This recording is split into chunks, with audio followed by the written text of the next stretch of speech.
तो कल की कक्षा में हमने समास की अवधारणा के बारे में जानकारी ली थी कि जो समास था उसकी क्या भूमिका है प्रतियोगी परीक्षाओं में, और समास शब्द का निर्माण कैसे हुआ, इसका अर्थ कैसे निकला, क्या इसकी परिभाषा थी और किस प्रकार से हमने समास के उदाहरणों को परिभाषित किया। अब आज की कक्षा में हम स्टार्ट करने जा रहे हैं सही समास विग्रह है। परीक्षा में आपको इससे भी संबंधित प्रश्न मिलेंगे। जैसे विगत दिनों के जो आपने जितने भी टॉपिक पढ़े हैं उनमें आपने देखा है कि समास विग्रह से संबंधित परीक्षा में प्रश्न प्रतियोगी परीक्षाओं के अंतर्गत पूछे जाते हैं। तो सही समास विग्रह करने का क्या तरीका रहेगा, क्योंकि जनरली तौर पे क्या होता है, सामान्य रूप से ये होता है स्टूडेंट उदाहरण देखता है और उनको याद करता है, लेकिन ये नहीं है कि प्रतियोगी परीक्षाओं में जो आपने याद किए हैं वही आपके प्रश्न पत्र में उपलब्ध हो जाए। इसलिए हमें इसका तरीका सीखना होगा। तो समास विग्रह करते समय एक सामासिक पद में मूल शब्द होगा। इसकी पहचान हम आगे सीखेंगे कि मूल शब्द क्या होता है। और एक शब्द होता है वो प्रधान शब्द होता है। प्रधान शब्द, मूल शब्द और प्रधान शब्द। कल हमने पद और शब्द के संबंध में क्या अर्थ होता है उसके बारे में जानकारी ले ली थी। तो यहां मूल शब्द जब भी समास विग्रह करें तो ये जो मूल शब्द होगा उस मूल शब्द में किसी भी प्रकार का समास विग्रह करते समय परिवर्तन नहीं होगा। जब भी आपको परीक्षा में समास विग्रह से संबंधित कोई विग्रह पूछा जाए तो उस स्थिति में मूल शब्द को नोटिस करना है। मूल शब्द में किसी भी प्रकार का कोई चेंज, कोई परिवर्तन नहीं चलेगा।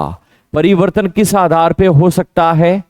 एक तो परिवर्तन होता है उस शब्द के पर्यायवाची के आधार पर। यदि किसी विकल्प में पर्यायवाची लिखा हुआ है और आपने उसका विग्रह पर्यायवाची के अनुसार कर दिया तो आपका आंसर गलत हो जाएगा। दूसरा, यदि आपने मूल शब्द के स्थान पर किसी विकल्प में अन्य शब्द लिखा हुआ है, पर्यायवाची के अलावा अन्य शब्द, और उसको आपने विकल्प में चयन कर लिया तो भी आपका उत्तर गलत हो जाएगा। इसलिए ये ध्यान में रखना, जब भी समास विग्रह करे तो मूल शब्द में परिवर्तन नहीं होना चाहिए। उदाहरण के लिए जैसे हमने शब्द लिया हस्तलिखित।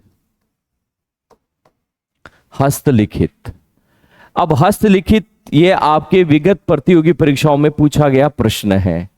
तो इसका विग्रह एक तो हम ये कर सकते हैं हस्त से लिखित। हस्त से लिखित, और दूसरा हम कर सकते हैं हाथ से लिखित। हाथ से लिखित, ये दूसरा कर सकते हैं। अब ऐसी स्थिति में देखें तो जिन स्टूडेंट को इसी चीज का संज्ञान नहीं है वो तो ये मान बैठेंगे कि भाई हस्त को ही हाथ, हिंदी में हाथ कहते हैं, इसलिए वो इस अवधारणा के अनुसार यदि राइट आंसर ये करता है तो उसका उत्तर क्या माना जाएगा? गलत। क्योंकि इस शब्द के अंतर्गत जो मूल शब्द है वो क्या है? हस्त है। इसलिए राइट आंसर क्या होगा? हस्त से लिखित। यह आपके विगत प्रतियोगी परीक्षाएं जैसे पटवार थी, जैसे सेकेंड ग्रेड, जैसे अन्य प्रतियोगी परीक्षाएं, उनमें इक्की दुक्की बार पूछा गया प्रश्न है। इसी प्रकार से हमने कल एक उदाहरण लिया था रेलगाड़ी।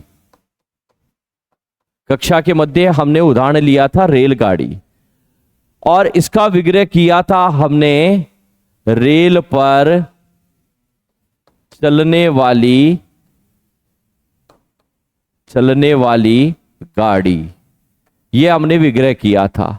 अब हिंदी के संदर्भित यदि होकर हम इसका विग्रह करें तो पटरी पर चलने वाली गाड़ी, ये भी कर सकते हैं क्योंकि भाई रेल तो अंग्रेजी भाषा का शब्द है और पटरी है वो हिंदी भाषा का शब्द है।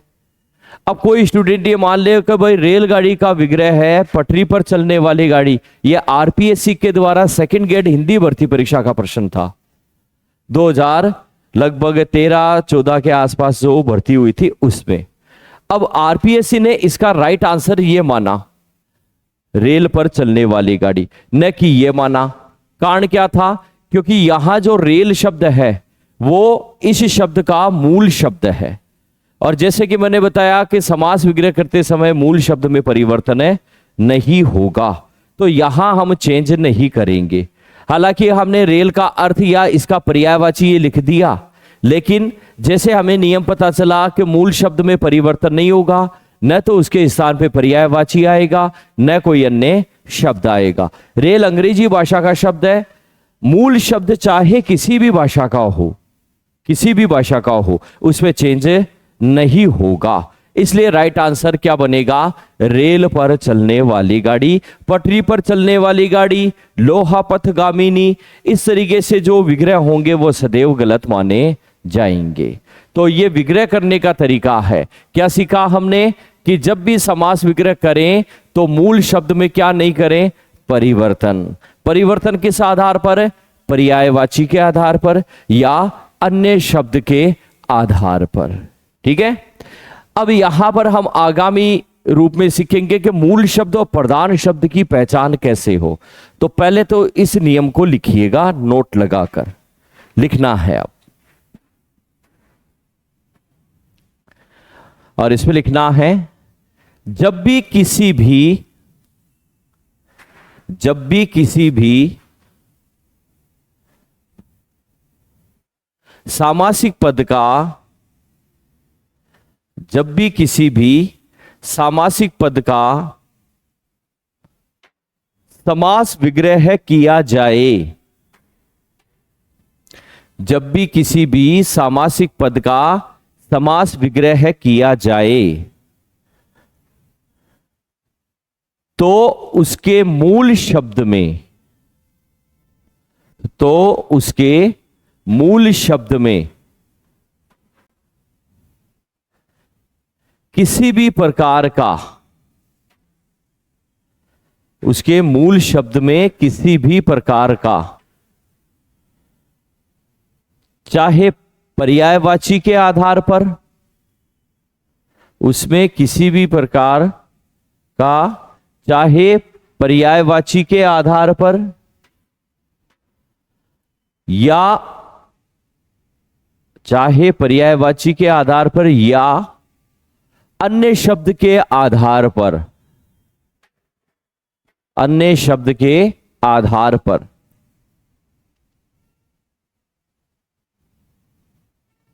परिवर्तन नहीं होगा, परिवर्तन नहीं होगा।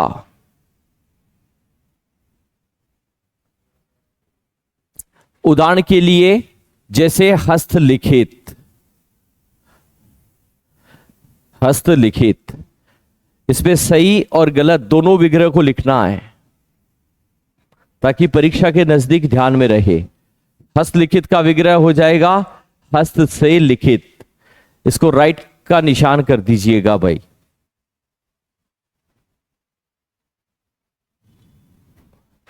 दूसरा रेलगाड़ी,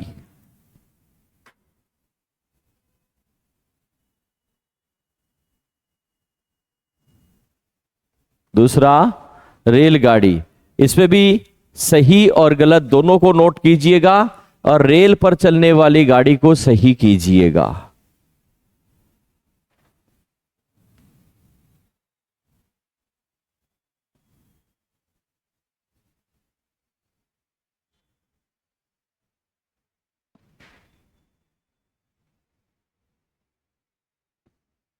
क्लियर इतनी बात? तो हमें समास विग्रह करते समय जब पर्यायवाची शब्दों को याद करें तो वो समास में आपकी मदद करेंगे इसमें। दूसरी बात, समास का शाब्दिक अर्थ क्या है? कई दफा यह प्रश्न आया है। समास शब्द का शाब्दिक अर्थ शाब्दिक अर्थ। देखिए कल हमने पढ़ा था इस समास के बारे में कि यहां सम प्लस आस से ये शब्द बना है, जिसपे सम और आस इन दोनों का हमने अलग अलग अर्थ लिया था। लेकिन यह प्रश्न अलग है, यहां आपको अलग अलग करके पूछ रहा है कि सम उपसर्ग का अर्थ क्या है और आस प्रत्यय का अर्थ क्या है। यहां जब केवल इस शब्द को पूरे का अर्थ पूछा जाए, पूरे शब्द का अर्थ पूछा जाए, उस स्थिति में तो आपको इस समास शब्द का शाब्दिक अर्थ बताना है, संक्षिप्तीकरण करना। क्या बताएंगे? संक्षिप्तीकरण करना, ये इसका अर्थ रहेगा।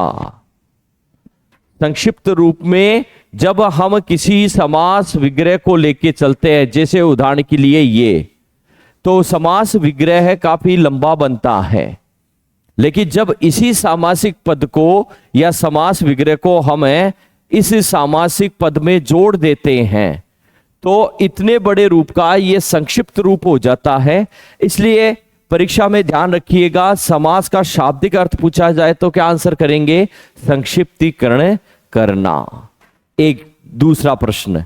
फिर इसके अलावा यहां आता है कि जो समास शब्द है उस समास शब्द की व्युत्पत्ति, तो व्युत्पत्ति में हमने बात कर ली थी कि सम प्लस आस से बना है। तो इस तरीके से ये प्रश्न अलग है और ये प्रश्न अलग है, दोनों की अलग अलग भूमिका रहेगी। चलिए इसको नोट कीजिए पहले, फिर आगे बढ़ते हैं हम। लिखिएगा इसे, समास शब्द का शाब्दिक अर्थ, समास शब्द का शाब्दिक अर्थ, और इसके आगे लिखिएगा संक्षिप्तीकरण करना। समास शब्द का शाब्दिक अर्थ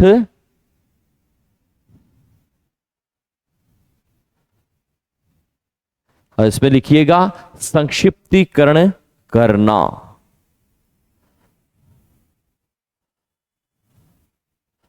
संक्षिप्तीकरण करना, ठीक है। अब आते हम मुख्य बिंदु पर। यहां पर बात थी कि मूल शब्द और प्रधान शब्द जिनका परिचय हम समास विग्रह के अंतर्गत कर चुके हैं, हमें कैसे पता चले कि कौन सा शब्द मूल है और कौन सा प्रधान है? तो इस मूल शब्द और प्रधान शब्द, मूल शब्द और प्रधान शब्द में अंतर, इसको हम पहचानेंगे कैसे कि कौन से पद में मूल शब्द है? क्योंकि ये तो जरूरी है ही नहीं हर शब्द में पहला पद ही मूल शब्द हो। कई उदाहरण पढ़ेंगे जिनमें दूसरा पद भी मूल शब्द हो जाया करता है। तो इस बात की जानकारी के लिए हमें ये जो बिंदु है ये पढ़ना अनिवार्य हो जाता है। तो ध्यान दीजिएगा, मूल शब्द, जिस प्रकार से हम मूल का अर्थ हिंदी के संदर्भ में जड़ से लेते हैं, पेड़ पौधों की जो जड़ होती है उसमें, आप सभी जानते हैं जैसे पेड़ पौधों की जड़ होती है उसमें जैसे जैसे बीज से पौधा और पौधे से वृक्ष बनता है और उसकी जड़ों में परिवर्तन आता जाता है, उसी प्रकार से मूल शब्द जब तक अकेला है, ध्यान दीजिएगा, मूल शब्द जब तक अकेला है तब तक उसका अकेला होने पर उसका अर्थ और उसका रूप, रूप से मतलब है लिखने का तरीका, वो अलग होगा। मूल शब्द को जब भी पहचाने तो यह देखना है उस शब्द को दूसरे प्रधान शब्द से अलग करके देखना है। और वो मूल शब्द यदि अकेला है तो उस अकेलेपन में उसका अर्थ और रूप सदैव अलग होगा, स्वतंत्र होगा। तो ये इसको पहचान करने का तरीका रहेगा। लेकिन जब उसी मूल शब्द को हम, जो मूल शब्द होगा उस शब्द को हम अन्य शब्द के साथ जोड़ेंगे, अन्य शब्द के साथ जोड़ देंगे, तो उस स्थिति में मूल शब्द का अर्थ और इसका जो लिखने का रूप है, तरीका है, वो अलग हो जाएगा। मतलब इसमें मूल शब्द को जब पहचानेंगे तो परिस्थिति के अनुसार इसमें परिवर्तन आएगा। ध्यान दीजिएगा, ये पहचान करने का तरीका है। समास विग्रह में मूल शब्द में परिवर्तन नहीं होगा। जब तक हमें किसी चीज की जानकारी नहीं होगी, हम उस चीज को कहीं पे लागू नहीं कर सकते हैं। उदाहरण के लिए, जैसे मान लो ये कलम है, अब इस कलम का उपयोग मुझे नहीं पता है, तो मैं इससे लिखने का कार्य नहीं कर सकता हूं। वही चीज यहां पर है, जब तक हमें मूल चीज का उपयोग नहीं पता है, इसकी पहचान नहीं पता है, इसके बारे में नहीं पता है, तब तक हम समास विग्रह में उसको लागू नहीं कर सकते हैं। तो ये बात यहां पे लागू हो गई कि मूल शब्द जब अकेला होगा तब तक उसका अर्थ और उसका रूप अलग होगा। मूल शब्द जब अन्य शब्द के साथ जुड़ेगा तो उस स्थिति में उसका अर्थ और उसका रूप अलग होगा, यानी परिस्थिति के अनुसार इसमें परिवर्तन आएगा। जबकि प्रधान शब्द क्या बनेगा? प्रधान शब्द ऐसा शब्द होगा जो किसी भी परिस्थिति में, प्रधान शब्द किसी भी स्थिति में, किसी भी स्थिति में परिवर्तन नहीं चाहेगा, परिवर्तन नहीं करेगा या परिवर्तन नहीं चाहेगा, क्योंकि ये प्रधान है। और जो अपने आप में प्रधान होता है, जिसपे दबदबा होता है, जिसपे पावर होता है, वो अपने व्यवहार में परिवर्तन नहीं करता है। तो यहां प्रधान शब्द कभी भी अपने आप में परिवर्तन नहीं करेगा, जबकि मूल शब्द सदैव इसके साथ जुड़ने पर या इससे अलग होने पर अपने आप में परिवर्तन करता चला जाएगा। अब उदाहरण से समझिएगा। हमने कल एक उदाहरण लिया था मधुमक्खी का, याद होगा आप सभी को, मधुमक्खी।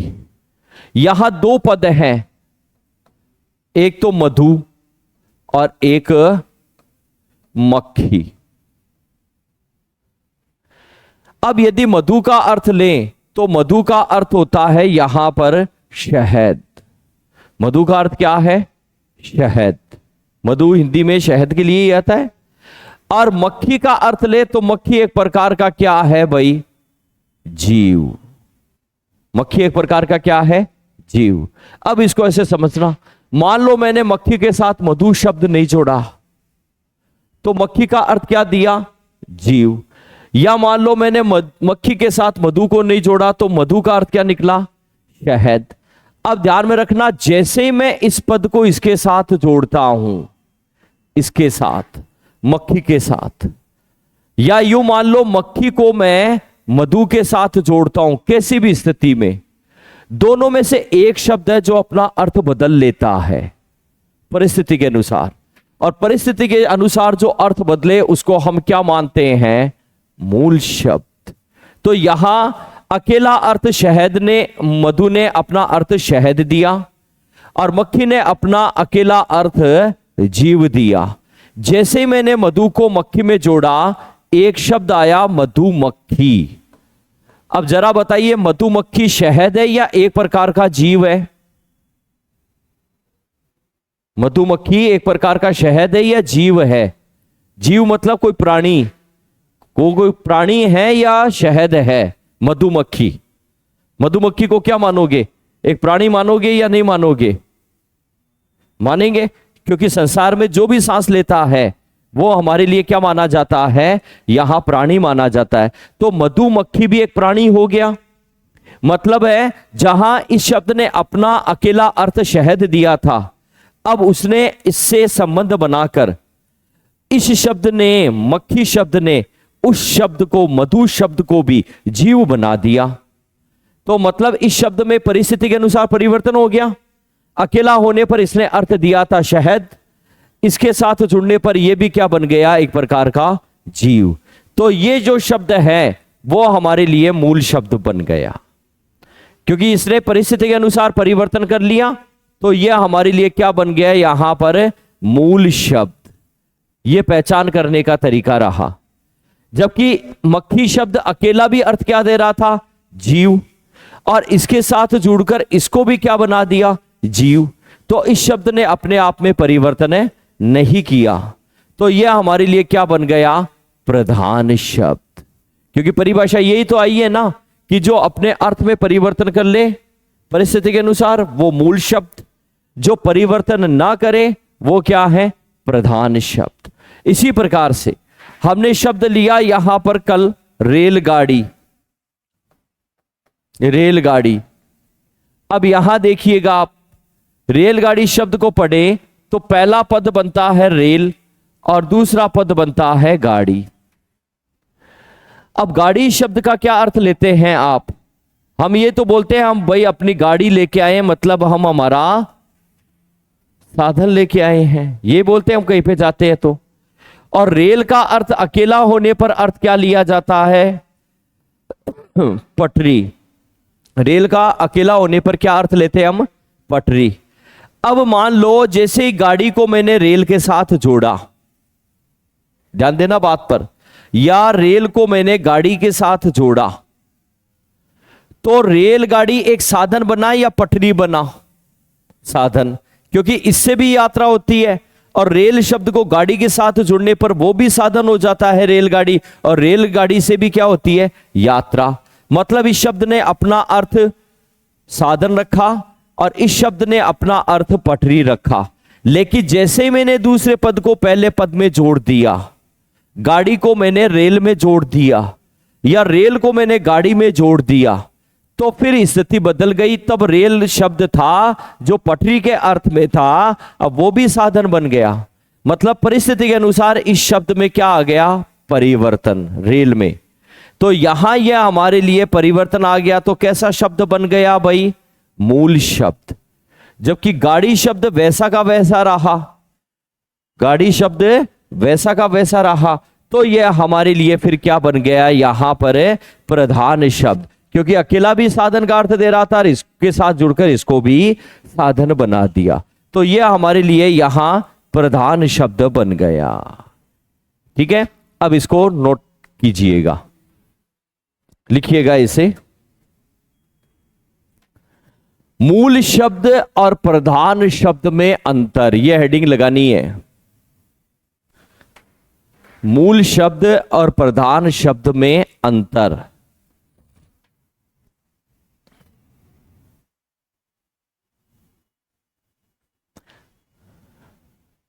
मूल शब्द और प्रधान शब्द में अंतर, और इस पे लिखना है मूल शब्द। मूल शब्द के बारे में लिखेंगे हम। मूल शब्द,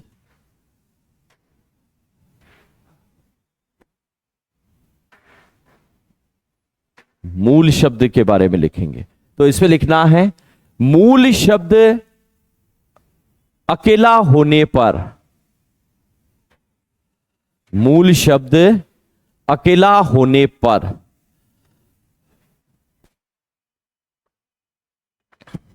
अपना अर्थ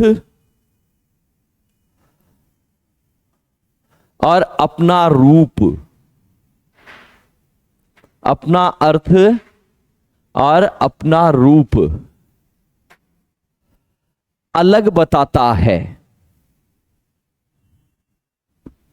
अपना अर्थ और रूप अलग बताता है। जबकि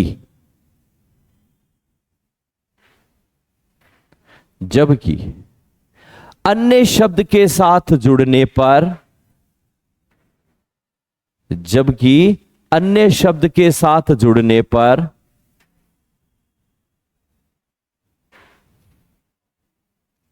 अपना अर्थ और रूप, अपना अर्थ और रूप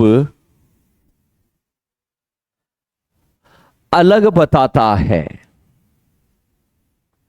अपना अर्थ और रूप अलग बताता है।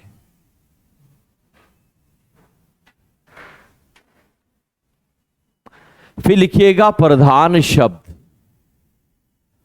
प्रधान शब्द क्या होता है? प्रधान शब्द। इसमें लिखना ऐसा शब्द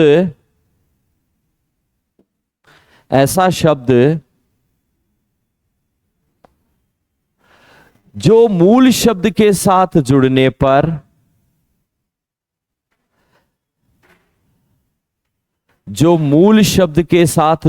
पर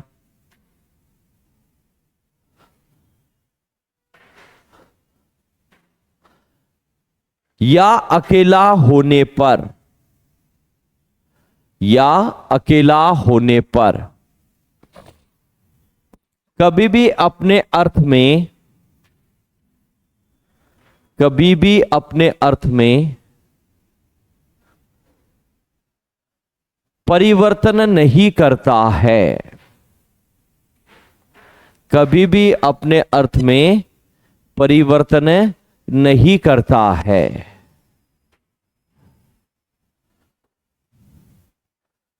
जैसे मधुमक्खी,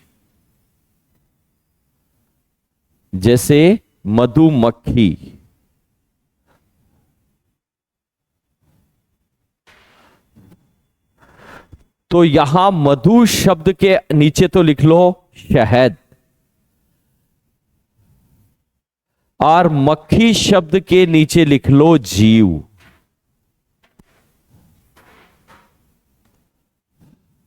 मधु का अर्थ है शहद और मक्खी का अर्थ है जीव। यहां मधु के नीचे लिख लो ये मूल शब्द, मधु बन गया मूल शब्द।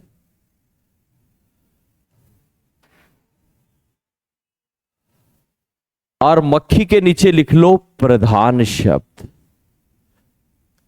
ताकि परीक्षा के नजदीक पढ़ते समय परिभाषा के अनुसार आपको ध्यान में रहे।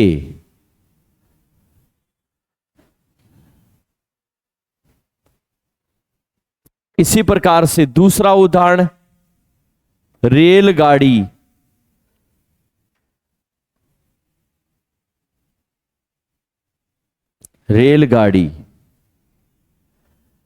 यहां रेल का अर्थ लिखो पटरी, गाड़ी का अर्थ लिखो साधन। रेल का अर्थ पटरी और गाड़ी का अर्थ है साधन। रेल के नीचे लिखो मूल शब्द और पटरी के नीचे यहां गाड़ी के नीचे लिखो प्रधान शब्द। रेल के नीचे लिखो मूल शब्द और गाड़ी के नीचे लिखो प्रधान शब्द।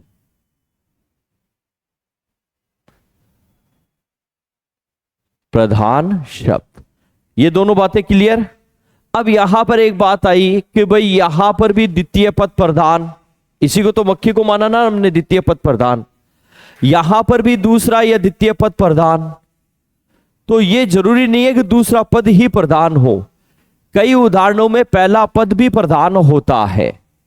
अव्ययी भाव समास में जब हम उपसर्ग वाले बिंदु को पढ़ेंगे तो वहां पहला पद प्रधान होगा।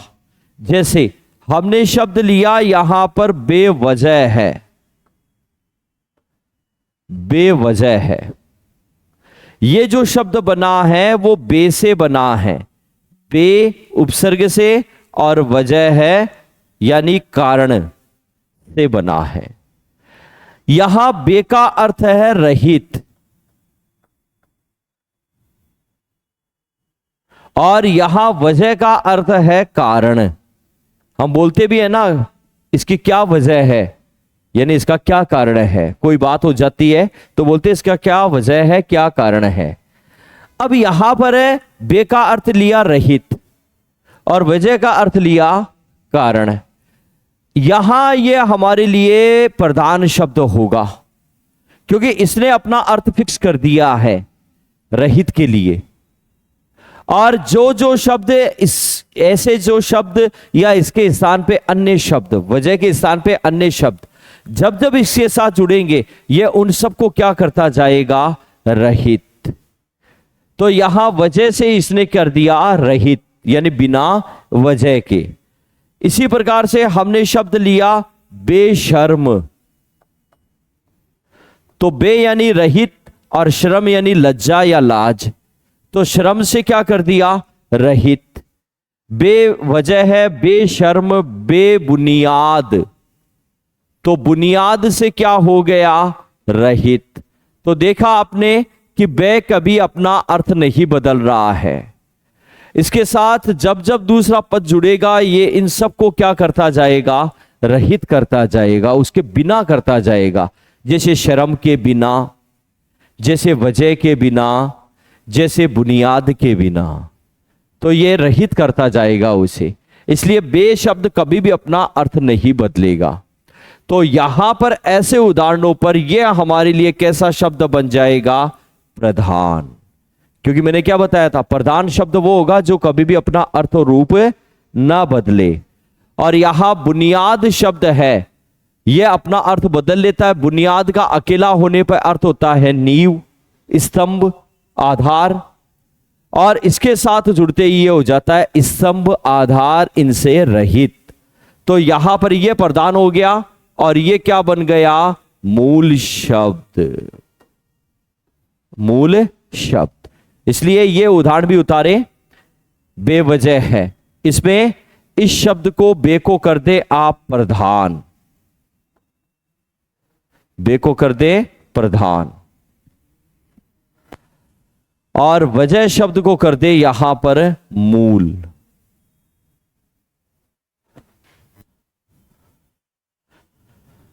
यहां बे बन जाएगा प्रधान और यह बन जाएगा मूल। इस तरीके से पहला पद या दूसरे पद की इस परिभाषा के आधार पे पहचान बनेगी।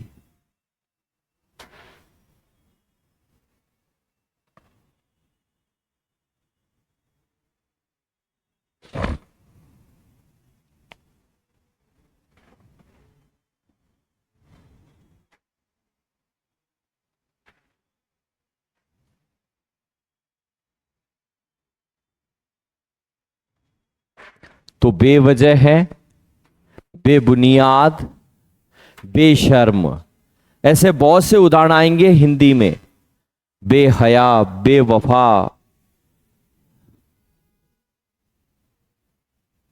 और बे हिंदी का एक उपसर्ग है भाई।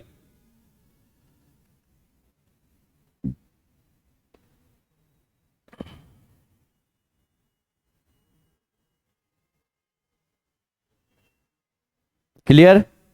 चलो अब आगे बढ़ते हैं।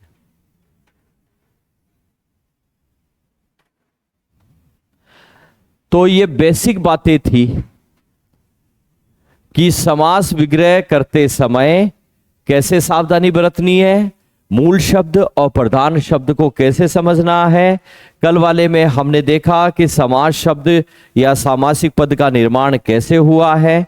आज हमने ये भी जाना कि समास शब्द का शाब्दिक अर्थ क्या है। अब आगे बढ़ते हैं समास के भेद। समास के भेद, भेदों पर आते हैं। तो देखिए समास के दो तरीके से भेद है। एक तो आता है मुख्यतः भेद और एक आता है सामान्यतः भेद। मुख्य भेद और सामान्य भेद, ये भेद चलते हैं इसमें। मुख्य भेदों की जो संख्या मानी गई है व्याकरण के हिसाब से, एनसीईआरटी के हिसाब से, वो कितनी है? 4। और सामान्य भेदों की संख्या मानी गई है वो कितनी है? 6। ध्यान में रखना, हिंदी के संदर्भ में ये जो 6 लिखते हैं ये गलत है, अशुद्ध है। 6 का शुद्ध रूप क्या होगा? 6 है की ध्वनि आनी चाहिए तो शुद्ध बोला जाएगा 6 है। तो यहां पर मुख्य भेद कितने हो गए? 4। सामान्य भेद कितने हो गए? 6। पहले हम मुख्य भेदों के बारे में पढ़ लेते हैं, क्योंकि आपको परीक्षा में पूछ ले कि मुख्य भेदों में शामिल है या नहीं है। इसलिए मुख्य भेद कौन कौन से हैं? पहला आता है अव्ययी भाव समास। कौन सा आता है? अव्ययी भाव समास, पहला भेद। दूसरा भेद आता है यहां तत्पुरुष समास, तत्पुरुष समास। तीसरा आता है यहां पर द्वंद्व समास। कौन सा समास? द्वंद्व समास। और चौथा भेद आता है मुख्य भेदों में बहुब्रीहि समास, बहुब्रीहि समास। ये चार भेद है। चार भेद कौन से में शामिल होंगे? मुख्य भेदों में। तो यहां ये मुख्य भेदों में शामिल हो गए, पहला, दूसरा, तीसरा और चौथा। अब तत्पुरुष समास के दो भेद किए गए अलग से, और उन दो भेदों को शामिल करके चार और दो कितने हो जाते हैं भाई? छह। ध्यान दीजिएगा, चार और दो कितने हो जाते हैं? छह। तो तत्पुरुष समास के दो भेद किए गए, एक तो द्विगु समास, आगे पढ़ेंगे हम इसको, और एक आता है कर्मधारीय समास, कर्मधारीय समास। तो ध्यान देना, चार भेदों में से तत्पुरुष के दो अन्य भेदों को शामिल कर ले तो ये सब के सब किस में चले जाएंगे? सामान्य भेद में। इसलिए हमने अभी तक जो समास पढ़ा था बचपन से लेकर अभी तक, उनको हमने ये छह भेदों में ही पढ़ा, लेकिन कंपटीशन में अलग अलग श्रेणी से प्रश्न आते हैं।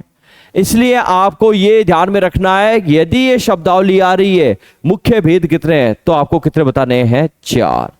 कंपटीशन में यदि शब्द आता है सामान्य भेद बताइए तो आपको आंसर करना है छह। अब कई बार क्या होता है कि सीधा प्रश्न पूछता है, सीधा प्रश्न ये पूछता है कि भाई समास के भेद बताओ। वहां पर न मुख्य पूछता है न आपके सामने सामान्य पूछता है, सीधा पूछा समास के भेद बताओ। उस स्थिति में आपका राइट आंसर क्या हो जाएगा? तो तीन प्रकार के अलग अलग स्टैंडर्ड के प्रश्न बन गए यहां पर। इसलिए इस चीज में सावधानी बरतते हुए चलना। ये लैंग्वेज आए तभी आंसर करना है चार, ये शब्द आए तभी आंसर करना है छह, और इनमें से कोई शब्द नहीं आए तो भी आपका राइट आंसर क्या है? छह। लिखो इस चीज को, समास के भेद, समास के भेद। इसमें लिखना समास के मुख्यतः है, समास के मुख्यतः है। चार भेद होते हैं, समास के मुख्यतः है चार भेद होते हैं। सामान्यतः है, सामान्यतः है छह भेद होते हैं, सामान्यतः छह भेद होते हैं। अब पहले मुख्य भेदों को उतार लो, जो चार भेद है उनको उतारो।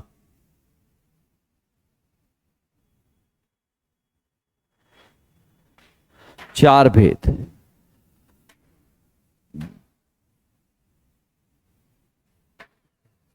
चार भेदों को उतारो। अव्ययी भाव समास, तत्पुरुष समास, द्वंद्व समास और बहुब्रीहि समास। बहुब्रीहि समास। और नीचे हेडिंग लगा के फिर लिखो समास के अन्य भेद, अन्य भेद।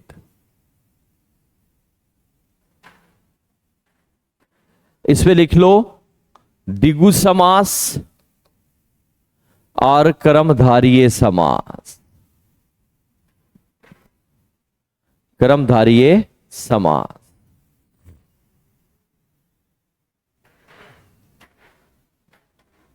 द्विगु समास और कर्मधारीय समास।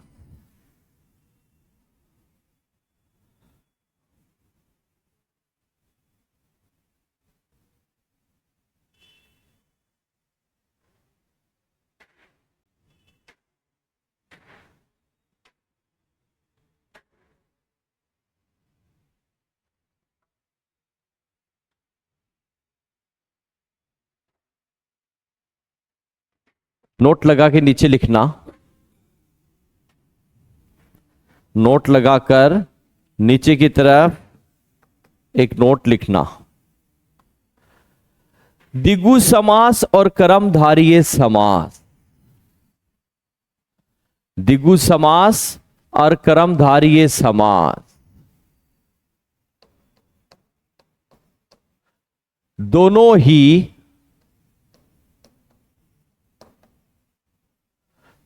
ही तत्पुरुष समास के, दोनों ही तत्पुरुष समास के भेद माने जाते हैं, दोनों ही तत्पुरुष समास के भेद माने जाते हैं। क्योंकि तत्पुरुष समास में, क्योंकि तत्पुरुष समास में द्वितीय पद प्रधान होता है, द्वितीय पद प्रधान होता है, और द्विगु और कर्मधारय समास में भी, और द्विगु और कर्मधारय समास में भी द्वितीय पद प्रधान होता है, द्वितीय पद प्रधान होता है।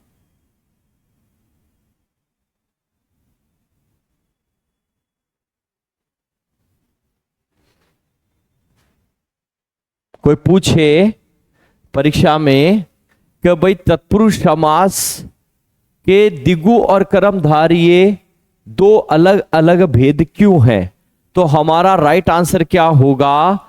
द्वितीय पद प्रधानता के कारण, क्योंकि उन दोनों में भी दूसरा पद प्रधान है और यहां पर भी कौन सा पद प्रधान है?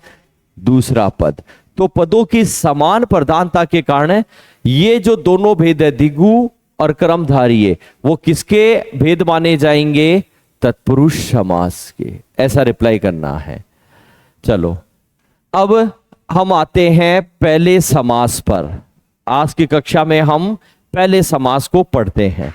अभी तक जितनी भी बातें बताई गई है ये सब बुनियादी बातें हैं, परीक्षा में इनसे संबंधित प्रश्न आता है और इस पे आपको ये जो मैंने अभी तक बातें बताई है ये एक समास का प्लेटफॉर्म है। ये सारी बातें हमें बहुब्रीहि समास जब तक नहीं पढ़ लेते तब तक हमारे साथ रहेंगी, काम में आएंगी।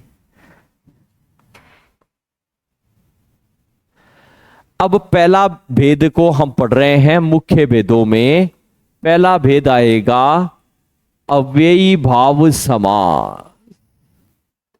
कौन सा समास पढ़ने जा रहे हैं? अव्ययी भाव। अव्ययी भाव समास, इसकी परिभाषा क्या बनती है? डेफिनेशन ध्यान देना, पहले समझना भाई। जिस समास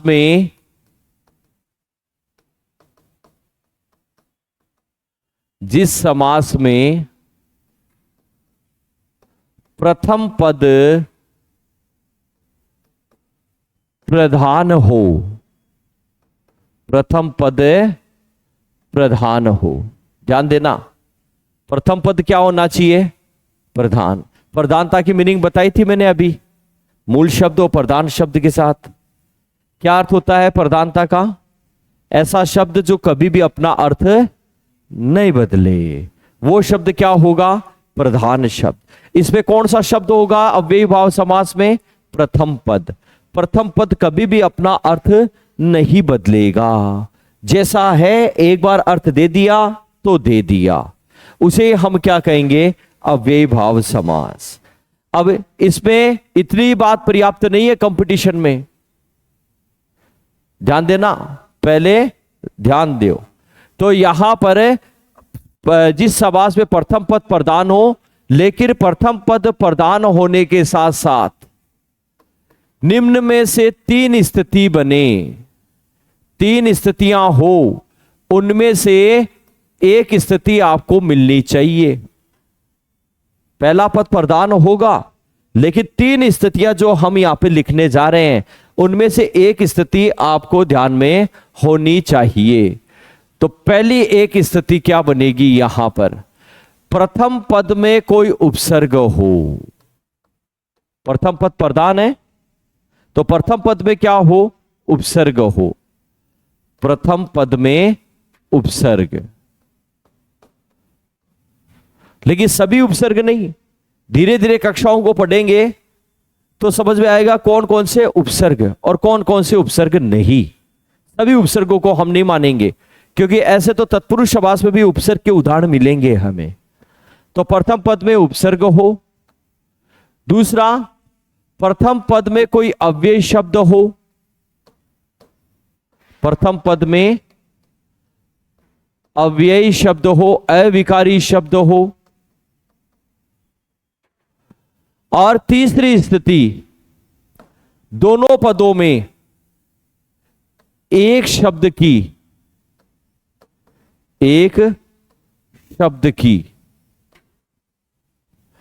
पुनरावृत्ति हो। एक शब्द की क्या हो, पुनरावृत्ति। पुनरावृत्ति जानते हो, एक शब्द दो बार आ जाए। एक शब्द दो बार आए उसे क्या कहते हैं हम, पुनरावृत्ति। तो यहां प्रथम पद में क्या होना चाहिए, उपसर्ग। प्रथम पद में क्या होना चाहिए, अव्ययी शब्द। एक शब्द की क्या होना चाहिए, पुनरावृत्ति। तो यहां शब्दी जो संस्कृत से शब्द है उसको आप शब्द से मान के चलना, एक शब्द की पुनरावृत्ति आ जाएगी। तो यहां इन तीन स्थितियों में से एक स्थिति आपके सामने होनी चाहिए। जैसे हमने शब्द लिया यहां पर लावारिस, लावारिस। यहां पहले पद में यह उपसर्ग आ गया और वारिस दूसरा पद बन गया। तो लावारिस में कौन सा समास बन जाएगा भाई, अव्ययी भाव, क्योंकि पहले पद में क्या आ गया, यहां उपसर्ग। शर्त दी गई है पहले पद में क्या होना चाहिए, उपसर्ग, जो हमें यहां पे मिल रहा है। इसी तरीके से बेशर्म जो हमने अभी पढ़ा था, यहां पर भी बे क्या है, उपसर्ग, तो बेशर्म। तो ये दोनों उदाहरण या इससे मिलते जुलते जितने भी उदाहरण हैं वो किस पे चले जाएंगे, अव्ययी भाव समास पे। तो यहां पहले इस बात को लिखिएगा, पहला हेडिंग लगाइए, अव्ययी भाव समास, अव्ययी भाव समास। और इस पे लिखना, जिस समास में प्रथम पद प्रधान हो, जिस समास में प्रथम पद प्रधान हो। और निम्न तीन स्थितियों में से, निम्न तीन स्थितियों में से एक स्थिति प्राप्त हो, एक स्थिति प्राप्त हो।